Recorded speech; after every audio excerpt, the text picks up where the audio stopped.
What began as an opportunity of a lifetime was suddenly a nightmare. Tom's company had sent him to a new town, promised him a generous salary and a living allowance. When Tom arrived, he immediately found a lovely house to rent, and considering the allowance he had been promised, he confidently plunked down the required deposit of $5,000. But then the awful thing happened. On the day Tom was scheduled to begin work, his union went on strike. There he is, alone, in a faraway new town, no income, no savings, and the sizable deposit he had paid was non-refundable. Tom went to his landlady. Her name was Linda. Linda was a nice young woman in her 20s. Tom explained to Linda what had happened and that he had no idea when he might be working again, but he really did like the house, its charm, its architecture, and its location. He wondered if there was any way she might permit him to stay until he could start earning money again.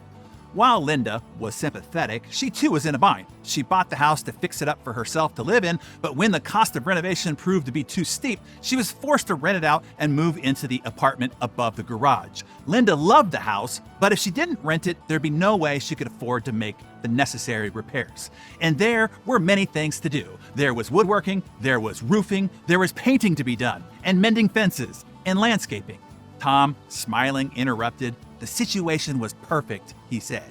Landlady Linda needed her house renovated, and Tom had nothing but time on his hands. And he, by the way, had done construction work, just this very sort of thing, and he loved doing it. Linda said that she could not afford to pay Tom very much, just $7 an hour. Tom said that would be fine, as long as he earned enough to pay his rent so that he could live in this wonderful house. The two of them shook hands, and Tom went to work. With craftsman-like skill and patience, he performed all manners of carpentry and plumbing. He made electrical repairs, he tended the garden, he landscaped the yard, and he painted.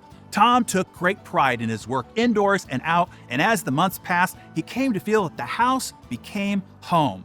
And when the strike was over, Tom began his real job, and yet he would continue to live in that same house for decades. The town Tom was sent to in 1980 was Honolulu, Hawaii. He had been sent there by Universal Studios to star in a new television series. For Linda, the landlady, she will never forget the day that a flat-broke, unknown actor begged to be hired as a handyman so that he could live in her home while waiting for a Screen Actors Guild strike to be settled so that he could start work on a new television program called Magnum P.I. Of course, by now, you know Linda's personal handyman was Tom Selleck. Tom received 5 Emmy nominations for his lead role in Magnum P.I., which lasted for 8 successful seasons. Tom starred in 87 other movies and TV shows, produced 18 others, and wrote 8 others as well. What can we all take away from this story and example? Number 1, a reminder that it can be darkest just before your breakthrough. Tom had been working in acting for 15 years before the premiere of Magnum P.I. He was beyond his last nickel to try to make his dream a reality, when the strike looked like it'd be the final nail in the coffin for him forever. Maybe you've been in a spot like this. Maybe you're in a spot like this. Maybe you'll be in a spot like this. Remember this, it can be darkest just before your breakthrough. The biggest breakthrough of your life might be around the next corner. As Churchill said, if you're going through hell, keep going. And then number 2, humility. For Tom to keep going, this strapping artist actor was willing to do whatever it took, even if it was being a humble handyman and gardener for a mere $7 an hour. It's a reminder that to get to our next step, it might require us to jump in the trenches and do the tough, dirty, and unglamorous work. And for some, that is not the trenches of physical work necessarily, but the trenches of emotional and psychological work. Facing your limiting beliefs and standing up to your demons with courage and boldness. And then number 3, what we on the A-Team like to call FITFO. Figure the fluck out, right?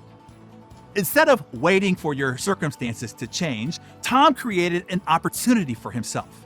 This no-crying, proactive approach is essential for success, especially in times of uncertainty. And these times, things are certainly always uncertain. So, FITFO.